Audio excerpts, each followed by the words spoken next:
Okay, good morning, everybody. Getting smoother with that transition process here with getting online. So, good morning. This is Chat with CHAP. I am your host, Ginger Wade, and as you see, Jack is back. If you listened last week, we were talking with Jack about dual enrollment and what is it, and how do you use it, and how do you prepare for it, and all that type of thing last week. And he's back this week, and this week we're going to talk about college admissions. There's a little bit of dual enrollment in there in our discussion, but today the whole idea is really just to give you the information as a parent that you need to guide your students through the process of being admitted to college. So lots of questions here that we're going to be answering. And you know what, guys, if we miss something, please comment below. If we don't see it during the video, I'll catch it around. I'll get the answer for you, and I'll do it on my next Q&A day. So I'm pretty sure we'll be pretty thorough on this, but just in case we miss something, I want to give you that option for asking your questions. So, all right, Jack, before we get into the questions, remind our audience who you are and why you're with me here talking about college admissions. Right. So for those of you who didn't have the chance to meet me last week, my name is Jack Dunham. I am one of the admissions counselors here at Clark Summit University. I typically work with traditional undergraduate students who come on campus. So your high school students are graduating and transitioning to college. I am actually a graduate of Clark Summit University myself, a 2022 graduate, where I graduated with a degree in youth ministry, minor in counseling, did an internship with a church for a while. And then the Lord brought me back here to serve ministering to students in this way as well. And so our biggest goal, I said it last week too, is to just help you guys through this college search and really help find out where the Lord is leading you and your student through this whole process. And if it's CSU, like, that's great. Obviously, we would love that.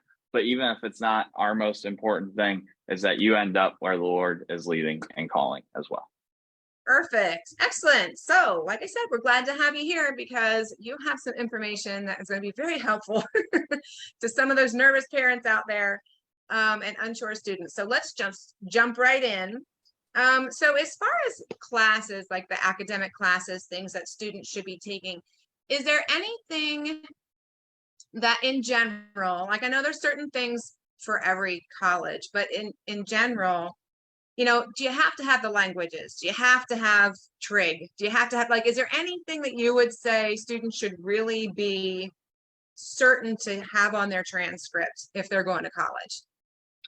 Right. Yeah. So basically, it really depends on what your homeschooling program requires. And you want to be making sure that you are taking those high school level classes as well, because you're going to want those on a transcript. And as far as something in particular that I would recommend, it would be to make sure you are honing in on writing skills with your students, especially because in college, you go from like paper multiple choice tests in high school to in college, a lot of your exams are essays or written exams that you have, like, you know, the professor will give you like, here's these questions, you have a week to answer all of these, you know, and that's the exam. So in college, there definitely is a lot more writing than there was in high school. So one thing I would encourage parents and students to work on is just really honing in and nailing down those writing skills as well, because not only does that become a big emphasis in college, but depending on which career you get launched into after college, your job might include a lot of writing as well, whether it's, you know, writing emails, writing reports, all that kind of stuff. And you want to be professional and concise in all of your writing, you know, not only in college, but beyond college as well. Yeah, absolutely. That ability to communicate through writing is so important, no matter what type of communicating it is, you know, informational or whatever. Communication is key. So with that, so when I went to school, one of my requirements was in my major, I had to have a class that was based on oral, like you had to do speaking. I was a math major. That was a challenge. So is there value to that too, making sure you have speech preparation, like that type of thing with verbal communication? I would say there's definitely a benefit to that. I know my freshman year, I did have to take an entry-level speech class. My freshman year as a college student here, I didn't really have, per se, a speech class in high school. But a lot of majors that you are going to go into, one of the general education courses is going to be like introduction to speech or speech communication or something like that. Yes. Okay. The terrorizing fear of standing in front of someone and giving a speech. It's good to go through that. So next question, how can a homeschool student prepare for college admission? So here I'm thinking like, later we asked a question about testing and stuff, but is there any skills they should work on, like interviewing? So like when you're going and you're meeting with admissions people, like we talked about this a little bit last week, are they going to be looking mostly at transcripts and testing, or are they more interested now in the interview? Like, is there interviews mostly, do you think, with college admissions, or like what's a way to prepare for that admissions process? Right. So I would encourage like parents to push their students to take, as high of a high school level work as they can as far as their classes go. Like stretch your student as much as you can, because on a transcript, that's going to look, really good to a university or to a college. And one of the ways to do that we talked about last week is high school dual enrollment. That's a great way to take advantage of that and show a college that you are ready for college level classes because you have already taken some and you have done well in them. So you show that you're already prepared. And then from the interview side of things, at CSU, we do require an interview. Just depends on college to college, institution to institution, stuff like that. But as far as our process goes, the way we kind of do our interviews is the admissions counselor does it with their student. And we kind of treat it as a way to kind of get to know the student a little bit more, see where they're kind of at in their personal life and their spiritual life, those kinds of things. And like we take notes during the interview, and then all of that kind of goes to the admissions committee, and the admissions committee looks at all of it. So the interview process for each university, also, if they do an interview, probably looks a little bit different.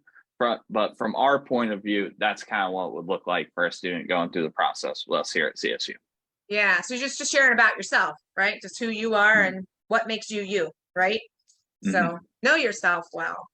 Okay, so next question, are there different requirements? This was an interesting question. I hadn't thought about this.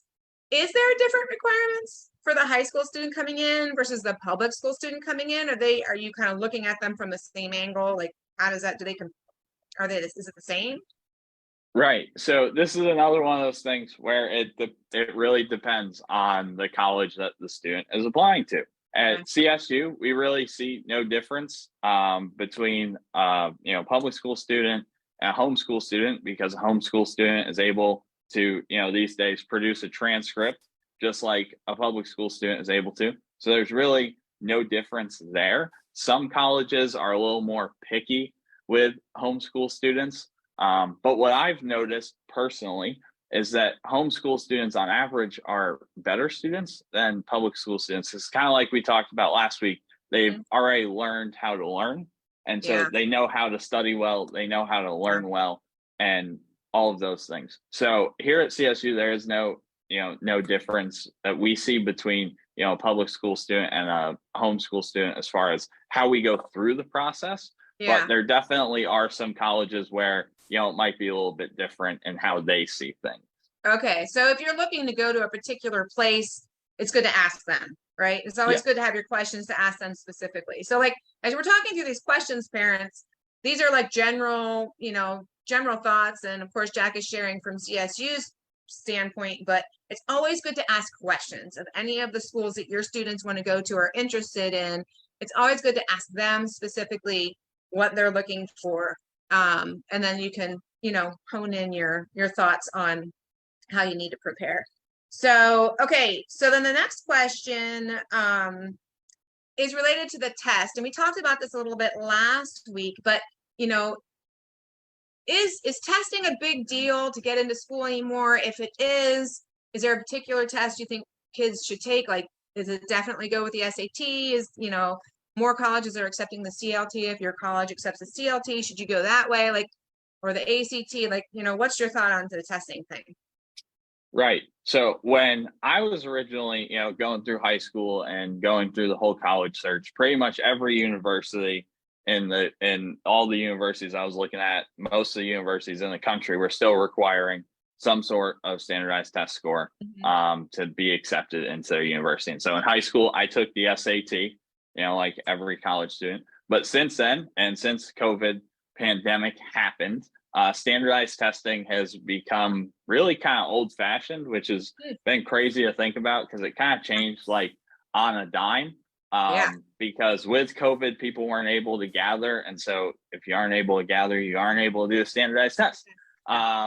And so, like we said last week, a lot of colleges and universities are actually moving to test optional. There are still a handful, like I said, within the state of Pennsylvania that are requiring some sort of standardized test score. And then there's even some still within the state of Pennsylvania that encourage it, but necessarily don't require it.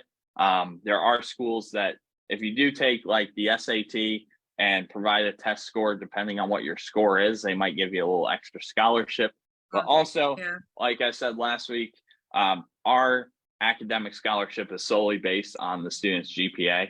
So we don't really have a need to look at a test score. And then as far as testing goes, I just started learning about the CLT. I know some colleges are starting to accept that, but if you're looking more at bigger universities that are going to require some sort of test score, they're going to want to see an SAT or an ACT score. Okay. I think what I've noticed so far with the CLT, which everybody is a classic learning test if you're not familiar with it, is there's a lot of Christian universities accepting it. And I'm sure there's people that are not Christian universities accepting it too, but that's what I've seen the majority of is your Christian schools accepting the CLT. And it's just, I guess it's an alternative that doesn't necessarily include the Common Core ideas. That's why it's called the classic learning test. So that's why a lot of homeschoolers are looking at it, because we don't necessarily do the Common Core stuff in our learning programs. So anyway, something to think about. Those things are all changing though. So, okay. So skill wise, like, are there skills that students should really work on? We talked a little bit about note taking or studying or things like that students should really work on before they come into college. They should be aware that they need to have to be a successful college student. Yeah. Like we talked about with writing's obviously a big one. Knowing how to take notes, knowing how to study. So like knowing how you specifically learn. Those are all big things. But then one really big thing too with college that I learned is time management is a huge one. Because for parents who aren't familiar with how a college schedule works, for here at CSU, the college schedule, class schedule is split up into Monday, Wednesday, Friday, and Tuesday, Thursday. So if you have a 3-credit class, that means the class meets for 3 hours. And so if the class is Monday, Wednesday, Friday, you meet for an hour. And if the class is Tuesday, Thursday, you meet for an hour and a half. If it's a night class, they meet for the full 3 hours, but they only meet once a week. But with that schedule, you have so much more free time built into your schedule than what you realize. So like Monday, Wednesday, Friday, if a student's taking 15 credits, so that would be 5 classes. Monday, Wednesday, Friday, they might have 3 classes. And then Tuesday, Thursday, they might have 2 classes. And so they have all this time that they got to figure out how to balance and how to study. And so time management is a big one. So if you're like a calendar oriented person, I would encourage you to as soon as you get the syllabus, write down deadlines, that kind of stuff. And then also one thing that I did and learned to do was look for stuff that you can work ahead on.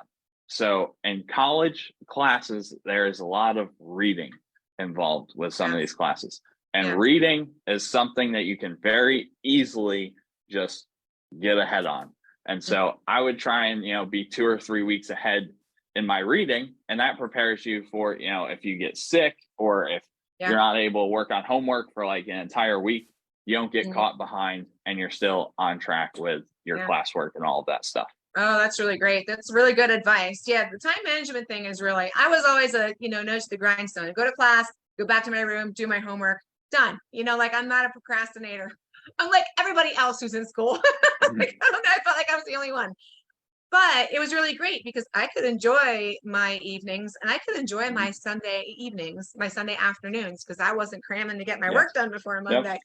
So yes, time management is an excellent skill to learn. So, okay, so let's talk about activities a little bit. Like when you're filling out an application, the application might say, hey, what kind of activities were you involved in? What kind of things is appealing to a college to see, hey, you were involved in this and this, or what types of things, or if there's specific activities, any suggestions? Right. Yeah. So volunteer work is a huge one. So, I was an athlete in college. So for my athletes out there, like if you can find a way to get involved in youth sports in some way, volunteering, helping out, coach, that kind of stuff. Volunteer work is something that is really great to have on your application, because depending on how much volunteer work you do have, that may open the door for some extra scholarship money as well. And some people actually don't realize that. But if you do have a lot of volunteer work and a lot of volunteer work experience, that is something that you should put on your application, because it may be a way to take a couple $100 off the bill as well.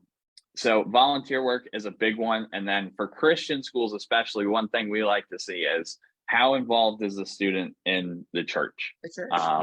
Okay. So getting involved in your church, so whether it's if you're an upperclassman, junior or senior, like are you helping out in your youth group? Are you helping your youth pastor out? Or if you have a special interest, like if you have a heart for children's ministry, on Sunday morning, is there a way for you to help out in the children's ministry during the service? Or if you really like tech type stuff, is there a way for you to help out with the tech team during the service? So things like that those are two of the big things that we at CSU kind of like to see. But across the board, volunteer work is definitely going to be a big one. No matter where you apply, colleges are going to love to see volunteer work.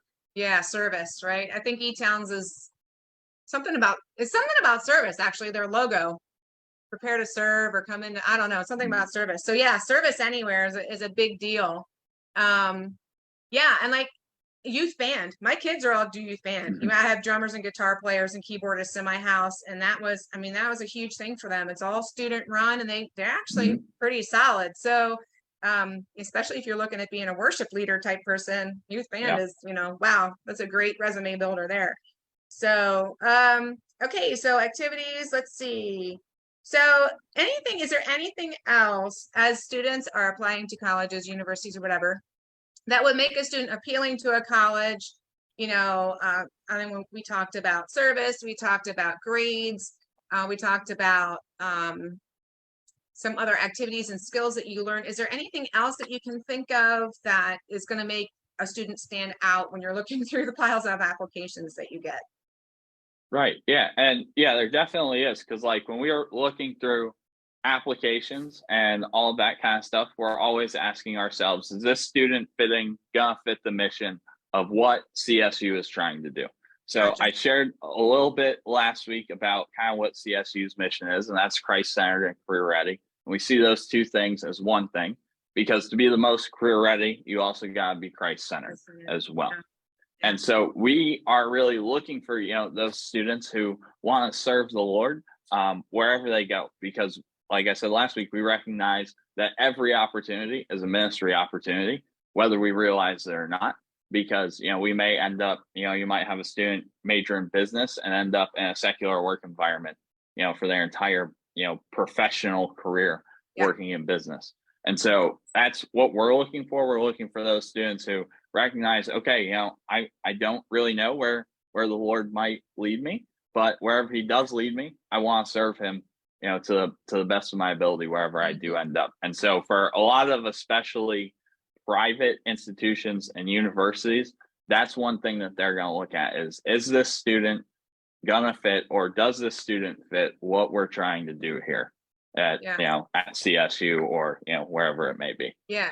So I think maybe when you're looking at the colleges, you're checking out their websites and stuff, what's their motto, right? So like I was saying, one of eTown's mottos was something, I can't remember the whole thing, but it definitely has the word serve in it, going out to serve. So, wow, that's important to them. I need to be, making sure that I'm doing those things and including it on my resume. So wherever you're looking, parents and students, you need to know what that college is about in order to, you know, be appealing to that college, you know. So it's just a little bit of research and a little bit of character building and, you know, personal building there is wise. So, okay, so we did talk about some financial aid options already, which you can list those again too, but is there anything else?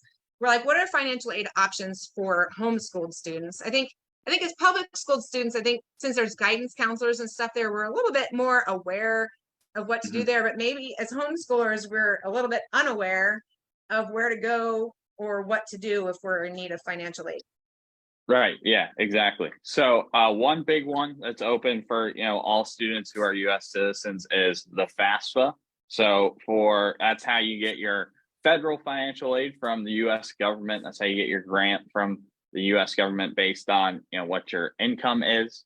And for students who are going to be going into college in fall of 2024, the FAFSA is set to open in December of 2023. So for your fall of 2024 students, parents mark December 2023 on your calendar so you can get that filled out. And then that FAFSA is actually something that does have to be renewed every single school year. So every single cycle you have to renew the FAFSA. So that's a big one. And then from CSU's point of view, every student who applies, does an interview, all of that stuff, automatically qualifies for 3 scholarships based off of their application, their interview, and that, like we talked about, their high school GPA. So that's where like the volunteer work, the being involved in your church, you know, that stuff comes into play as well. So there's those scholarships, and then actually, whether you realize it or not, there's scholarships out and available all over the place. So there's websites, like if you just do a simple Google search, there's all these websites where you can apply for scholarships, whether it be through a written essay or things like that as well. And we recognize those scholarships as well. One warning I will give to parents, though, as we have seen this happen, is you should never have to pay to apply for a scholarship. Ah, okay. So if your student's going to apply for a scholarship and they're asking you to pay for it, I would personally question the credibility of said scholarship. Okay. Just because that's not really how scholarships work. Yeah. So you should never have to pay to enter a contest, you know, for a scholarship. Okay, that's good to know. And in case you don't know out there, parents, CHAP does a scholarship for graduating high school seniors. We give it out every year at our convention.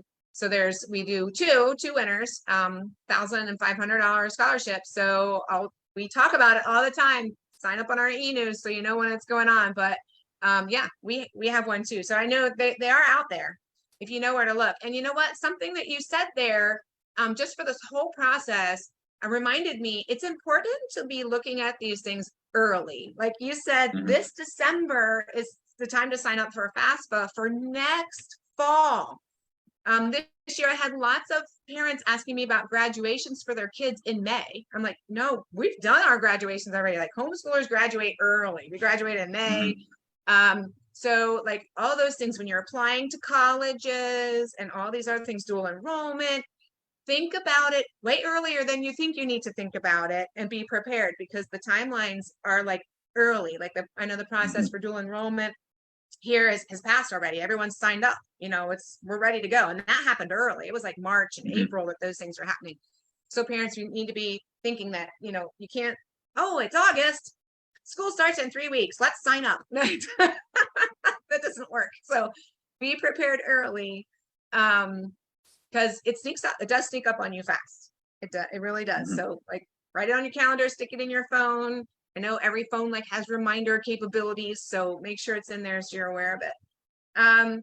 Okay, so before we wrap it up, I did just want to, let's kind of encapsulate real quick, like last week, how would being a dual enrolled student, so a dual enrolled student parents is when your high school student takes college courses and it counts for both high school and college. That's what dual enrollment is. How is that going to benefit all the little different ways real quick? How's that going to benefit you as a student applying to a college, either the college where you do enrolled at or any other college, like how's that going to make you more appealing or prepare you or any of the things? Anything you want to share there? Yeah. So for most universities, CSU included, if you get accepted into our dual enrollment program, you're getting accepted into the university as well. Wow. So right. if you get accepted for dual enrollment, you don't have to go through the whole application and interview process again. You getting accepted for dual enrollment gets you accepted for if you decide you want to come to the university as well. And so a lot of universities, their dual enrollment programs work exactly the same way, where if you get accepted for their dual enrollment, you're getting accepted for their undergraduate, normal college student, acceptance as well on top of that. And then doing dual enrollment, again, what that shows to other universities is that you're capable of handling those college classes. Yeah. It's unfortunate that there are colleges out there who look down on homeschool students, but the fact of the matter is that there are universities who do look down on homeschool students. I think homeschool students should be looked at in a much higher manner, because I think across the board, I've seen that they are great students. They're willing to work hard and they're willing to learn how they learn, as you said last week. And so what doing dual enrollment shows to maybe some of those other universities who don't see homeschool students as high as maybe they should is it'll show them that you're able to handle the college work because you're doing college classes already as a high school student. And so that will, stand out to other universities that you apply to, like, oh, hey, this student applied and, oh, they've already done, 12 credits of dual enrollment. So like I think I had a student apply last year who they did dual enrollment through like 4 different universities. Wow. And it was like, and they were a part of National Honor Society and all of this other stuff. And I was like, wow, okay. So I can tell you from an admissions counselor point of view, that kind of stuff does stand out to us that, wow, this student is, top when it comes to academics and that kind of stuff. Okay, great. All right, that's awesome. So I think we've covered all the things. Is there anything, Jack, that you can think of that just kind of popped into your head while we were talking? Anything else that you need to share? Do you think we kind of covered the bases pretty well? I think we covered it well. I would just encourage, parents, as you're looking at schools, just do your research. The more you look into a school, the more you're going to find out whether your student is going to be, a good fit there or not. So I would just say, do your research and try and find out, as much as you can, and, ask as many questions as you can, because sometimes as admissions counselors, we don't really know what questions you guys might have per se, or what's going on up in your guys' head. So we're going to try our best to try and help you guys out in whatever way we can. But if there is a question that is on your mind, don't ever be afraid to ask it, because also, like I said, at the end of the day, our goal is to just help you guys out in any way that we can, and that's what we're here for, and that's what we want to do. So if there is that question you're thinking about, and you think, it might not be a great question, ask it, because I also believe that there is no such thing as a dumb question. The only dumb question is the question that didn't get asked. So ask your questions and do your research would be my, Yeah, very good. So there you have it, parents out there and students who are considering college. There are some really good suggestions and advice, ways for you to prepare for college if you're thinking of doing that. And I'll tell you what, if you have a junior high student or a 9th and 10th grade student, not 100% sure that they're going to college or not, it's never going to hurt to be thinking that way, to be volunteering, to be striving to do your best with your schoolwork, all those types of things. It will benefit you, whether you attend college or do a trade or whatever happens. It's never going to harm you to, build skills, be a better learner, be a better communicator. Those things are super valuable no matter what you end up doing. So it's all good stuff, and it will just help you as you move forward into adult life. So Okay, thanks, Jack. This was great. So Yeah. before we sign off, I would like you to share some info about Clark Summit if people are interested in checking out Clark Summit. And I told Jack, I keep saying Clark Summit, but there's an S on the end of Clark's. So it's Clark's Summit. So if you're interested in CSU, where can they find you? Right. So we posted the links in the video last weekend, and I think Ginger can post them again this week. But our main website homepage is clarksummitu.edu. And from there, you can, that's the home screen, you can find all the links there. But as I shared a little bit earlier today, what we're all about is Christ-centered and career ready. And so every student who comes to CSU is actually a double major in biblical studies, as well as whatever professional major they choose. Because like I said, we recognize that, we might have a student that enters a work field where most of their coworkers are non-believers. And so what we want to do is prepare that student to be able to live out the gospel and be able to share the gospel with their coworkers, because we also recognize that the best people to be around, whether we realize it or not, are the ones who reflect the same character qualities that Jesus reflected. Yeah, and so absolutely. We want to give our students those classes, help them grow in their faith, help them become more like Jesus, because through that, at the end of the day, they're going to be better employees, they're going to be better parents, they're going to be better spouses, and it's just going to impact their entire lives and the lives of those around them as well. Absolutely. It's like CHAP's purpose. Our purpose is to train the next generation to follow Christ in all of life. All of life is all of life, it's everything. So so that's the goal. We're following Christ no matter what we're doing, every moment of every day. So thanks for coming on, Jack. It was great to ask these questions with you these past 2 weeks. I'm very glad that we got to do it. I hope it was helpful to you guys out there. And again, if you have any other questions, like Jack said, ask them away. Make sure you ask your questions and get those questions answered. You can post below. We have a contact form on chaponline.com. You can write into us. You can inbox us here at Facebook, and I will get your questions answered. I'll talk to Jack or anybody else that I need to talk to get your questions answered, and I'll share them on Q&A day too, so they get out there on video so you hear the answers. So, all right. Thanks for joining us today, Jack. Thanks for tuning in, everybody, and listening. And we will see you next Tuesday. I'm going to talk about the steps to get started homeschooling. So if anybody out there is looking into homeschooling, not exactly sure what to do to get started, I'm going to take you through step by step.